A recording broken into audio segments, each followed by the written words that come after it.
Okay, everybody.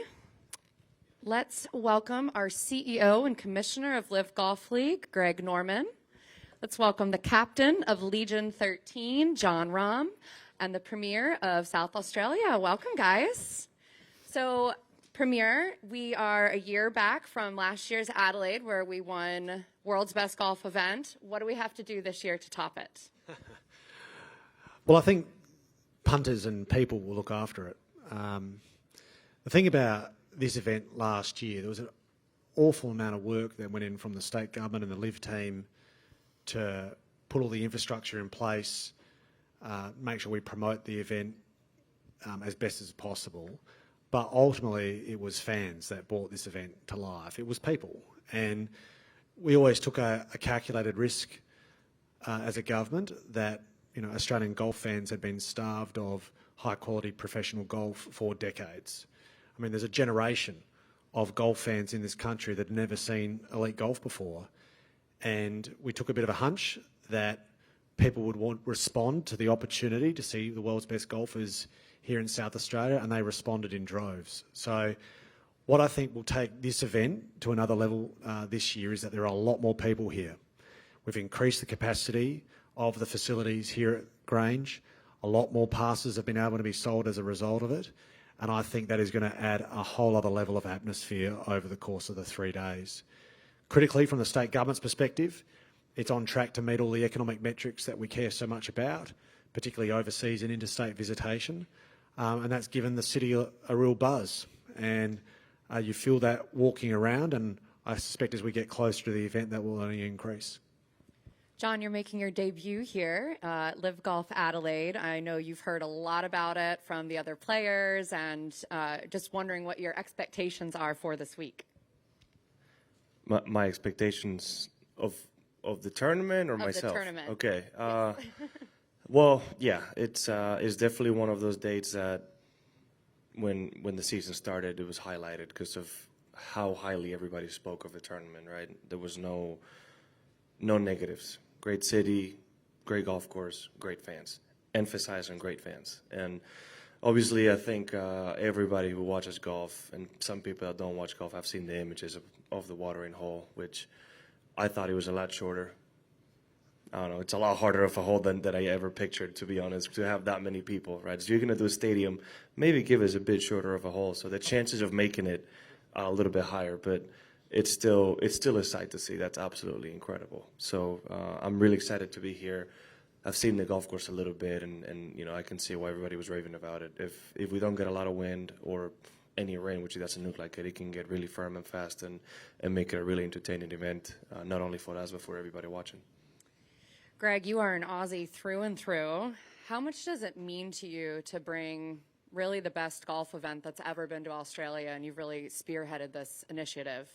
Yeah, thank you, and good morning, everybody. Well, that was one of my initiatives when I was asked to come on board as CEO and Commissioner of LIV. I knew the value of Australia, what Australia can represent to the game of golf, and what Australia lacked. And the Premier hit the nail on the head. Basically, the fans spoke in droves last year. They continue to speak this year. So to be able to bring the quality of Jon Rahm plus 53 other guys down here for the Australians to experience was meaningful for me, because I came down here, it was my mission every year as a player to bring back my skills, to show Australia, to grow Australian golf the best way I possibly could. But that was with 14 clubs in the bag and what I did on the golf course. To be able to do it here with the impact that we've had, not only on the golf course, with the players, commercially as well, economically, the economic impact that we've brought to Adelaide, and the Premier touched on that again. Those are the things that people don't really speak about very much, but we as a team working with SATC see the value of what we've delivered here is just incredible. And as we look into the future, last year was 1, this is number 2, and then we keep building on top of that and making it better and better and better. So very, very proud of it. Proud of my country, proud of what we delivered, proud of what the boys, like Jon was just saying now, about the excitement about coming down here because of what they've heard about what happened in LIV Adelaide last year. And be honest with you, this event here from last year to this year is the benchmark for LIV. We get all the other events, 13 events around the world, to take a look at what we've delivered here and what Adelaide's delivered and what the state government's delivered and what the local community and the regions delivered. And you go, it can be done. Here it is. Let's work together. Premier, Adelaide's really in South Australia on the global stage this week. We've had the players go and visit some of the incredible places in South Australia. They've been to Kangaroo Island, they've been to the Bend, Cleveland Wildlife Park, wineries. How important is it to have this global platform for South Australia and Adelaide? It's really important. We made a deliberate policy decision as a government some time ago to look for opportunities to invest in major events, to try and put South Australia and Adelaide on the map in a way that we haven't necessarily been in the past. LIV we saw as a big opportunity. Here is a breakthrough event, a breakthrough tournament, and we're a state that's seeking to break through, and we've got some runs on the board at the moment. The economic impact is often the focus, you know, filling hotel rooms, putting bums on seats on planes, having our restaurants full. That's where lots of the focus goes, and for good reason, and because we can measure that. But the real power with these events comes from having the international media and the national media all training their focus on our city and our state. And that gives us an opportunity to tell our story. And not just the tourist story, but also the story about the Commonwealth Bank just a couple of days ago ranked the South Australian economy as the #1 performing in the country for the second quarter in a row, a status that we've never had before in the history of the state, amongst other really strong economic credentials. And it gives us an opportunity to engage. That's certainly what I'll be doing at every opportunity I get. And the platform that an international event of this calibre provides, you know, is exceptionally powerful. More powerful than the immediate transactional benefit. And that's what we appreciate. We said from the outgo, and when I was making my pitch to Greg that we should host this, is that what LIV will get from the South Australian government and the South Australian people is a sense that this tournament takes over the town and the state. It really provides an atmosphere that you might not get in a bigger city or a bigger state. So I think we've honoured that commitment, and I think if there's doubters about that, they need only to walk the course over the course of the weekend and they'll know otherwise. I know there's lots of people with lots of questions, so I'm going to hand it over to the media. We'll start with Evan Priest with Golf Digest. Question for Greg. Obviously, LIV Adelaide has set the blueprint for what LIV wants to be and should be, and the proof is in the pudding. How do you sort of recreate Adelaide around the other 13 markets? Yeah, that's a great question, Evan. Look, every market's different because we got to look at the different cultures that we work with. But when you look at the three specific things, you have entertainment and you have golf and you have culture, right? So if you take those three ingredients everywhere you go in the world, you'll be able to figure out the right way to inject a LIV event somewhere. We as a team look at that all the time. Culture is very, very important for us. We use this as the benchmark, saying, look how we've dealt with the local culture within Adelaide, within South Australia, and then it morphs out into the country. So everywhere we go, we study that. Little different in the United States because the United States obviously has a tour there that's existing. But I can tell you in the 1 year that we've gone through, even the United States now, there's different markets there that go, oh, we haven't had a PGA Tour event. We would love to have one there because of what you can deliver. And like I said in the beginning, we bring everything to the table, from the players to the production to the event, so we can move it to a place and just make the adjustments we need to make from a marketing perspective to suit the culture, to suit what the state government might be doing in some other place, and it works. And, you know, it's hard to imagine we are basically less than 1.5 years into this thing. And the impact that we've had on a global basis, you can talk about Adelaide, you can talk about the United States, you can talk about Valderrama in Spain, you can talk about the impact that we've had on this in such a short period of time has been extremely powerful. And one of the things that I'm most proud of is the fact that what we've done to the game of golf and how golf is looked on as an asset class. And if it wasn't for LIV, this additional investment dollars going to the game, into the sport, would never have happened. So very, very proud of that. These guys are very much part of all that because they've seen the value of what we can deliver, and they see the long value of what they will have in ownership in their teams as well. Wanted to follow up, and John, it's obviously hard to ask you about Adelaide because you weren't here last year, but I'd ask that outside of the majors, what events do you most look forward to? Like, what type of event do you most like playing, and why? Like, what excites you the most outside the majors? That's extremely subjective to the player, right? I think there's a few things that make a tournament special for somebody. Could be golf course, the design, the history of the tournament, and just simply you having performed properly there. In my case, I usually go based on atmosphere, right? And that's why Phoenix Open's been something that's really interesting for me, right? That's why San Diego in the past, for people I haven't been, it's an atmosphere that's incredible on coming down the stretch. Why I keep going back to Spain as often as I can, just simply because the atmosphere I experience there is incredible, right? And the reason why this event is as popular as it's been, right? No matter what the golf course and the golf is or the weather conditions are, when the people show up and they're more excited than you are to be here, is what makes the tournament so great. Is what happens in majors, is what happens in Ryder Cup, right? It's not really us, it's not really the golf, it's the spectators who come and support the game and want to be there so badly. That's what makes it something that's really enticing for me to go and perform. Because at the end of the day, we're entertainers. Just one more from me. Greg, you're at the Masters last week. I don't think anyone asked you, just what was it like being back as a former pro and a golf fan? Just, I saw you on 11 green, sadly near the 1987 chip-in, but besides that, what were the golf memories like being back there? That was phenomenal, to be honest with you. I went there specifically to support the boys. I wanted them to know that I was there for that reason, so I tried to get around to shake hands with each and every one of them to wish them the best. To walk with the patrons, I've never done that before in my life anywhere in the world. I think I walked one playoff here in Australia when a friend of mine was in the Australian Masters. I walked with his family in the playoff hole, but it was incredible. The support, the recognition, the comments that were made. It was almost unanimous for 3 straight days, walking around with people. I had people with me, so I do have witnesses to the fact that that's what it was. And it was just to see it and to hear it and to hear what comments they made about what's happening to the game of golf and the good that LIV has brought to the game of golf.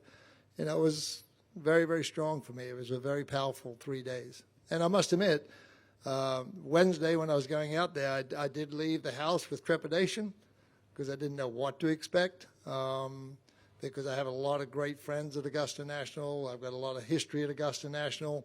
And I just didn't know what to expect. So my first hour walking around, I just relaxed and had a great time. That trepidation, once you got there and felt a lot better about it, did that sort of tell you that maybe the average golf fan's opinion is far different to the media and maybe some of the criticism around LIV? 1,000%. Yeah. Okay, over there. Someone have a mic on this side over here? Thanks. Steve Larkin, Australian Associated Press. Greg, just flowing on from that, big picture, where is LIV and the PGA at? It's been 10 and a bit months since the framework agreement was announced, but yeah, do you have any insights that you can offer as to the process of what's going on? I'd love to give you insight, but I don't have any. We at LIV are totally separate to that part of the negotiation. We at LIV are a standalone company being invested by the same investor interested in the game of golf. Now, this goes back 10 minutes ago when I said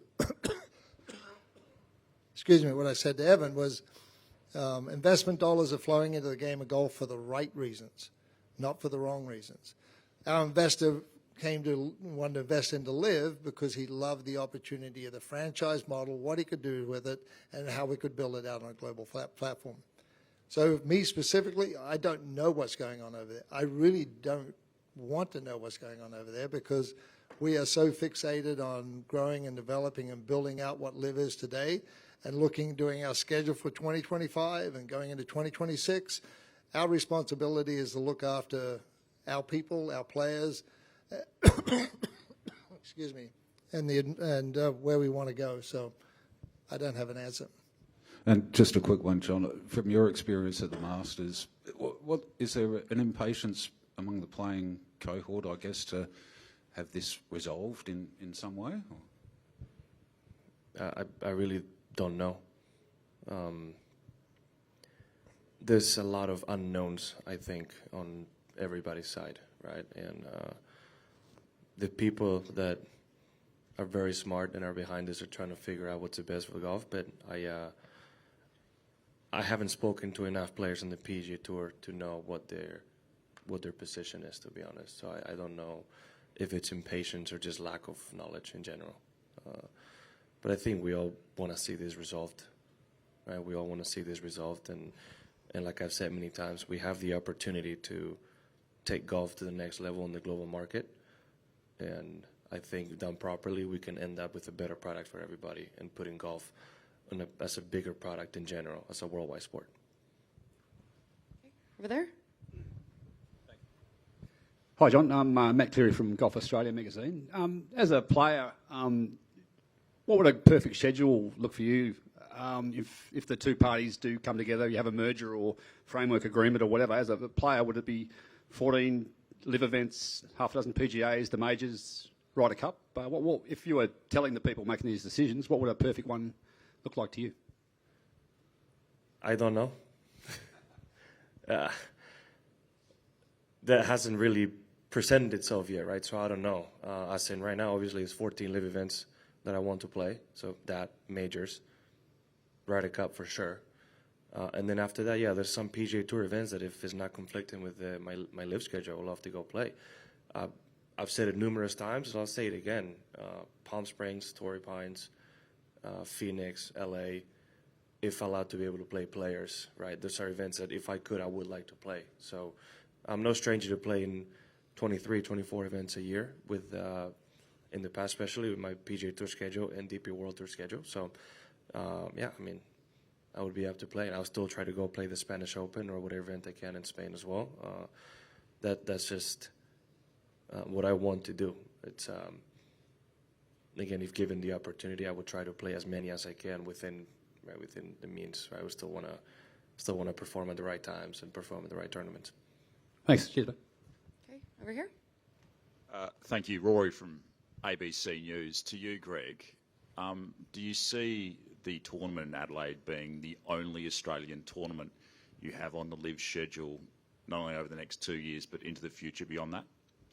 Yes, I do, actually. I don't mind saying this. We're working very closely with the Premier and his team. They have their viewpoints on about what they would like to see going into the future.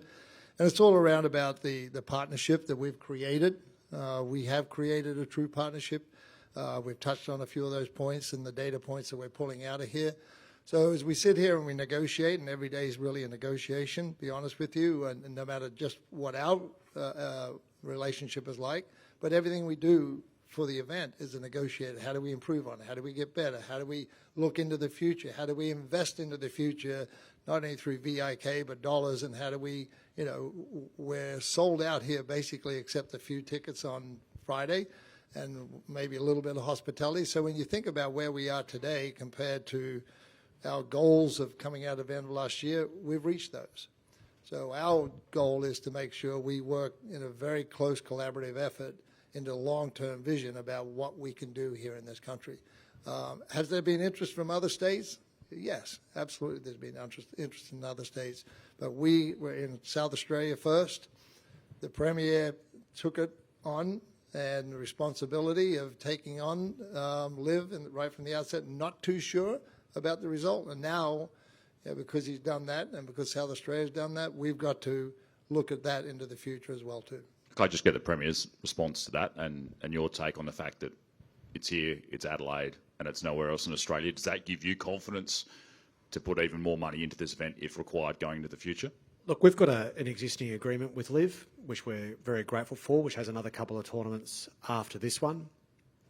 Greg's right. I mean, in the same way that we've got the challenge with Gather Round, South Australia took the first mover risk, but that brings with it the first mover advantage. And other people have seen the success we've been able to create. Now they want a piece of it. That's life, right? What you have to do is be willing to invest the effort and the energy to make sure that we make it impossible for someone to want to go elsewhere. And the way we do that is to make this event elite. We want to make sure that the Commissioner and all his investors and sponsors, we want to make sure that the players, they don't want to play anywhere else but Adelaide.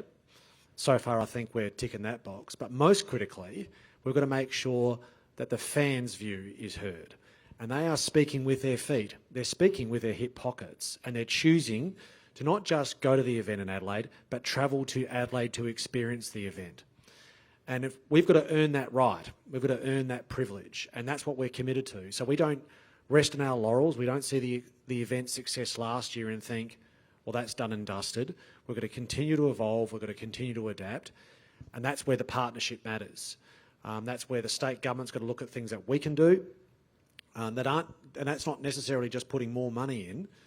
There are other things that we can do, but it's also working collaboratively with LIV to give this event all of the life that it has, but also all of the potential to be realised. And that's what we're all about. G'day, Ollie Haig from Channel 9. Similar to what you both were just saying just then to Greg and the Premier, with Adelaide being here, you know, for the years to come, how do you see LIV Golf here in Adelaide evolving? Obviously, we've already seen the watering hole expand this year. You know, can you give South Australians, I guess, a bit of a glimpse into how it will look in the years to come? More people. Effectively, every time tickets have gone online for sale, they get sold. And last year, and I've made no secret about this, you know, last year the tickets were capped. We would love to have seen that increased as we saw the demand reveal itself with people purchasing tickets. But LIV, to their credit, decided to put the fan experience first over and above the immediate commercial opportunity to make sure that, well, this is the first event last year. We want patrons to have an exceptional experience so they come back next year. And tickets, well, more tickets weren't sold. Having experienced the event last year and learning how the course functions with that volume of people, this year there has been an increase in the investment in infrastructure. Last year there were 4 viewing platforms. This year, like 4 general admission viewing platforms. This year there's 14. There's a lot more food and beverage facilities, a lot more toileting facilities, a lot more fan engagement experience facilities to allow the capacity to grow. And of course what that means is for people like John, more people, more atmosphere, everything goes up a notch. So we can continue to evolve around that. But then there's also what happens off-site from Grange. And that's where the government does have a degree of responsibility, making sure that interstate and overseas travellers are able to experience with the greatest of ease all the experiences that we offer within an hour's drive of where we are now. Hills, wineries, Barossa, McLaren Vale. So investing in those efforts will see the event expand into the future. Yeah, from LIV's perspective, I'll answer my side of it. We brought on a new guy called, excuse me, head of events, a guy called Ross Hallett. Had 27 years experience of doing events for IMG around the world. Just in our first day or two of him being on the ground here, the thought process of just answering your question, what we can do into next year and the following years, he's already on that. I'm not going to tell you what they are from our perspective, but we're already starting to think about that from an internal perspective. How do we become better? How do we do this? Little things, for example, here, looking back at last year, getting people off the golf course before dark or during the dark. We only had, I think, 16 or 18 mobile lights. This year we have 64. So we're making the whole process a lot easier and a lot smoother and a lot more seamless because of what the Premier is saying. We're having more and more people. The more and more people you have, you want them to enjoy it and walk away with a better experience than last year. And those are the little things that we look at and improve on each and every event, even each and every day. Martin Parry from AFP. Just for John and Greg. John, you were quoted by the BBC last week saying you'd like to see the tour go to 72 holes. Can you just elaborate a little bit on why you'd like to see that? And for Greg, is that likely to happen? If so, when? And if it's not likely to happen, why not? I think there's a level of comfort when I say that, because it's a little bit more of what we're used to seeing in golf, right? And I came to this realization, and I think it could help a lot of fans trust and LIV a little bit more, because that's a lot of the complaint that I see from a lot of people. But I made the analogy a little bit ago of why I think we can end up with a great product. How in football, European football, right? You have the Premier League, you have the Spanish League, you have the German League, you have Serie A, right? You have the Champions League, the Europe Cup, you have many other things. The one thing I realized is they all play under the same set of rules, right? While we play under most set of rules, the one key difference is 72 holes, right? The only sport that I see that's a little bit different to where they play pretty much the same, and then the Grand Slams are different, is tennis. But even within then, every tournament or every championship is the same set of rules, right? So that's one of the main reasons why I believe it could help us. But at the end of the day, LIV is a business. If it doesn't fit the product, it doesn't fit the product. I'm just a player, right? There's a lot of people that are a lot smarter than me that can figure it out and explain why they believe 54 holes may be better for them. I can tell you from player experience, and I tell the people that give me that argument, if you come watch an event, you forget by Sunday that you've only played 3 rounds. It makes no difference. You're competing to win. You win or you don't win. And by the end of the day, if I told you, oh, it was 54 holes, you really don't think about it, because you're just immersed in the competition, right? And the competition is the same. You want going down the stretch with a 1 or 2 shot lead or 1 or 2 shot deficit, the feelings are all the same, right? So that would be also my counter argument to that. If you haven't experienced it and haven't given it a chance, it's not fair to judge without knowing. Greg, what's your response to that? I think from LIV's perspective, we're very open-minded about it. But you've got to understand there is economic impact about putting television on for 72 holes. Right now, John hits the nail on the head.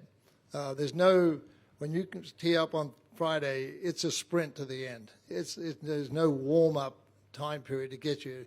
If you have Thursday, if I'm talking about from a player's perspective now, sometimes you can have an average first round, and then you come back and shoot a 64 and get yourself back into it. Now you're into the weekend. If you really don't play well on Friday here, you have a hard time, because the quality of play here is so high. You know when you tee it off, and you'll speak to most of the guys out there. It's a question you should ask them. It is the intense pressure on it straight away, because you have to perform immediately right off the bat. So it's a great conversation to have. We will continue to have that conversation going forward. But we sit back and say, what value do we get on putting on television on Thursday? Now go to Evan's, how do we build out into the future? How do we get more people, as the Premier says, to the golf course? Maybe it is Thursday, and you allow another 30,000 people coming in on a Thursday. There are things that we sit back and look at to see what is the most optimal solution to make this a better and better and better event. And 72 holes is discussed. Just one more to Greg. There was a report last week that Rory McIlroy had been offered $850 million to join LIV. He seems to have shot that down and committed himself to the PGA Tour again. Have you or LIV ever put an offer on the table for Rory? And, despite his criticism of LIV, would you welcome him to the tour still? Look, I'll make the comment. If you look back over that time period of that dialogue that was going place, there wasn't one comment about LIV.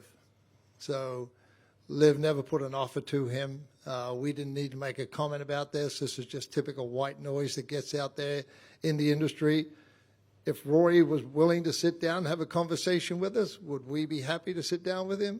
100%. No different than any other player who'd be interested in coming on playing with us. It's understanding the facts about what LIV represents and what LIV can deliver on a global basis. That's up to you to determine it. I mean, I've sat down with one top PGA Tour player in his house with another member of my team and walked him through the whole process. And he was so impressed. He said, well, that's not what we're told in the locker room. Right? And this is really impressive. But he made the decision. He called me up 2 days later and said, I've decided to stay where I'm at. I said, happy days. You made a decision on fact. And if you're happier over here, fine. Stay there. Your door is always open. If you want to come back and have a conversation with us, happy to do that. I think there's one over here. Hey guys, Steve from the Watering Hole podcast. Just want to welcome you to Adelaide, firstly, a premiere. Well done.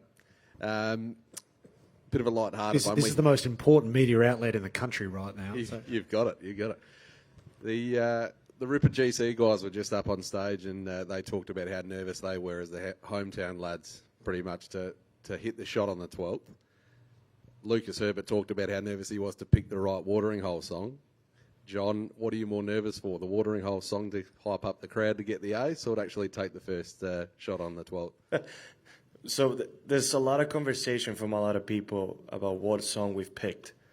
Apparently it's a big deal. I was not aware of that.